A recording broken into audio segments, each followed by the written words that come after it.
Lala lang po ha, huwag mong subukan ang kapasidad na benepisyo ng clove. Bakit ko nasabi? May kababayan tayong tumawag dito rin sa Saudi Arabia. So habang nagbabasa ang lolo mong panot ng mga pag-aaral para si-upload bukas, Kabs, may tumawag sa akin na emergency daw yung kasama niya sa bahay dahil sa epekto ng clove sa kanya. Ano yun, sir? Diba? Marami na akong nagawang vlog pagdating sa clove sa kanyang magandang benepisyo pag tama ang paggamit nyo. Hindi po ba?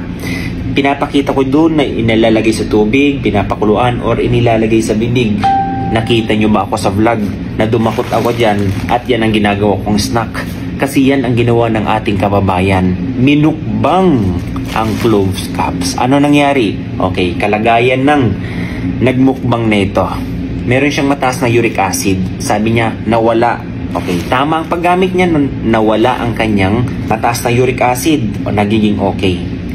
Meron siyang mataas na BP at meron siyang mataas na glucose level. Ngayon, sabi niya, sige nga, subukan ko to. Kung talagang bababa agad pag dinamihan ko ang kain. Ayun ang nangyari, Kabs. Na emergency. Bakit? Ikaw ba naman imumukbang mo to? Alam mo na nga na to na maganda sa sugar, maganda sa, alam mo yun, pampababa ng BP. Ang nangyari, Kabs, sinugod sa ospital dahil nga sobrang hina. Nag-hypoglycemia, nag-hypotension. Diba? Huwag mong subukan. Kung ikaw, Diyos ko, na nanonood ngayon, gusto mo rin subukan kung ang benepisyo nitong clove maganda. Napakaganda ng benepisyo ng clove, Kabs. Huwag nyo lang sirain. Dahil kapag mali ang dose nyo, kahit nga doktor dyan diba, napansin nyo mga doktor nagbibigay ng mga dosage ng gamot sa inyong mga prescription or medication. Bakit nagbibigay sila ng tamang prescription or dosage? Para maiwasan yung overdose, para maiwasan yung side effects. Ganyan din dito, kahit ito ay herbal, Kabs. Okay? Napakaganda ng benepisyo nito. Ang gusto siguro mangyari nitong kababayan natin, gusto nyo subukan kung talagang bababa nga. Okay, tandaan nyo, yung pag-ano nyo ng sugar, yung pagkakaroon nyo ng mataas na BP, naipon yan sa katagalan ng panahon, Kabs. Okay? Naipon yan, kayo nagkaroon ng ganyan. Ganyan dapat ang inyong dito sa clove. Na hindi yung biglaan na mawala yan. Gradual lang. Okay? Hindi yan nakukuha sa mabilisan. Bakit? Yung mataas na BP mo, nakuha mo lang ba yan nung araw? Nung nakaraang araw?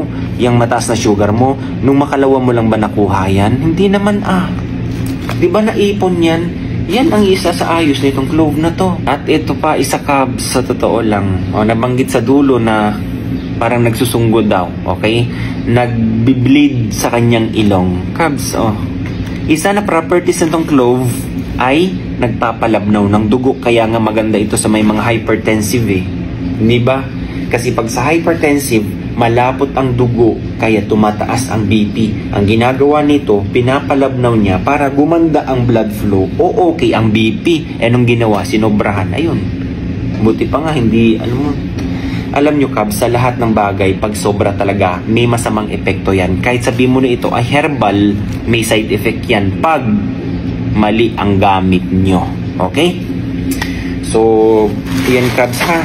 Sinasabi ko sa inyo, lagi kong ipinapakita sa vlog, nilalagay ko man yan sa tumbler ko, ilan hanggang 10. Pag pinapakuluan, maximum hanggang 20. Okay? Depende sa dami ng tubig din. Or, kung kayo naglalagay sa bibig, okay, parang ginagawa nyo lang candy, 1, 2, or hanggang maximum 3. Ikaw ba naman? Imumukbang mo? Sige nga. Masisira buhay mo. Okay? Huwag mong gawin. Minsan hindi ko sinabi na gagawin yung chichirya ito, ha? Huwag. May tamang gamit po sa lahat ng bagay. Okay? Napa-vlog tuloy ako bigla sa clove na ito. Dahil nga sa kababayan natin na, Diyos ko. Huwag kayo masyadong na sinusubukan nyo yung mga ganyan. Pagdating ng araw, Kabs, kayo din ang dyan. Gagastos at gagastos kayo. Pero pag tama gamit mo, talagang ibibigay sa iyo ang full potential ng benepisyo ng cloves. Sa dami ng benepisyo nito, Cubs, kung isa-isahin mo, kulang 1 oras. Totoo yan. Pinag-iisipan na nga ito na gawing gamot sa may cancer. Totoo, ang cloves. Sobrang taas kasi ng antioxidant ng cloves, Cub. Sa totoo lang. Okay? So, Cubs, alagaan nyo po yung kalusugan nyo, ha? Sa mga napapanood nyo, hindi man sa akin o sa ibang mga content creator dyan, may tama po dapat na paggamit ng mga bagay-bagay dyan. Kagaya na lang neto ng cloves. O, huwag mo subukan na damihan ng paggamit neto, ha? Okay, sa isang araw, pwede siguro maximum mo, depende yan. Pinakamarami niyan 10 na sa isang araw. Okay? Pero yung kababayan natin, minukbang. Anong nangyari? Ayun, nasa hospital ngayon. Okay? God bless everyone. Alagaan niyo po yung kalusugan niyo, ha? Dapat sa lahat ng bagay na tinitake niyo, moderation. Okay? Tamang paggamit. Tama din or husto din ang kanilang ibinibigay na benepisyo. Bye-bye.